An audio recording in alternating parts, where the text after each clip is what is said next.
It's 1629 in Rome, at the press of Propaganda Fide, the Catholic Church's missionary printing house. Two books are printed, a Georgian alphabet with prayers and a Georgian-Italian dictionary, the first Georgian-language texts ever set in movable type. Now, nearly 4 centuries later, the books that mark that moment are being held at the Library of Congress. This is the first printed book in Georgian.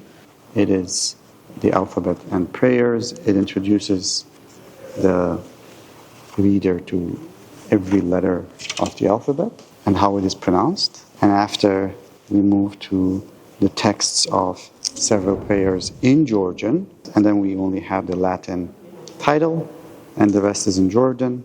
And this will allow the priest to also know how to pronounce the words and how to recite the prayer. This is, for example, Ave Maria. The books were intended for Catholic missionaries, practical tools for clergy preparing to work in Georgia and learn its language.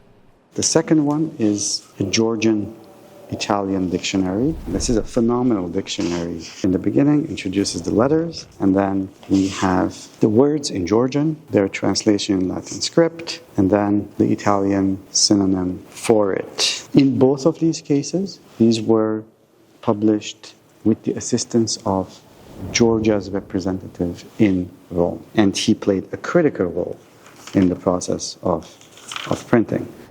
That representative was Nikolos Irobakidze Cholachashvili, a Georgian cleric, scholar, and diplomat sent to Rome by Georgian King Teimuraz I as part of an effort to seek support from Western Europe and the papacy. At the time, Georgia, one of the earliest Christian nations, was facing sustained pressure and repeated invasions from Safavid Persia and the Ottoman Empire. The effort did not succeed. No army came. No alliance was formed. But before leaving Rome, Cholachashvili helped bring the Georgian language into print for the first time, some 80 years before printing began in Georgia itself. These early publications in Georgian are important because they're also part of world history. They're part of world heritage. They're part of the history of printing. And in that sense, these early collections are extremely important. Now, researchers will often come to consult these materials precisely because of them being a piece of the puzzle in terms of telling that story of how, from the early printing where you have just a few languages, material that's being published in just a few languages, into this becoming something that gradually expands. The Library of Congress holds thousands of Georgian books, periodicals, maps, archival documents, photographs, and other materials. For Washington's Georgian diaspora, the collection carries a more personal meaning. Their community traces its roots to exiles who fled after the Soviet occupation of Georgia's first democratic republic in 1921 and the failed uprising of 1924, building institutions to preserve their history far from home.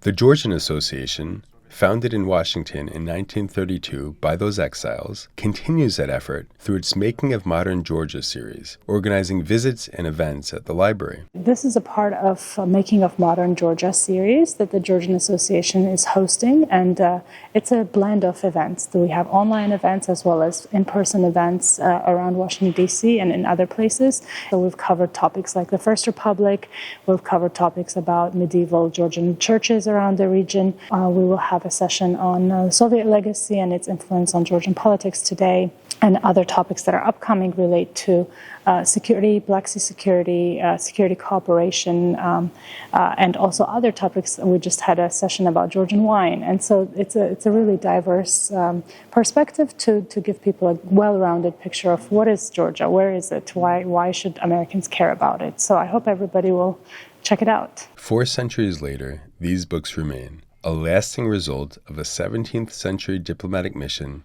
that did not secure the support that Georgia sought.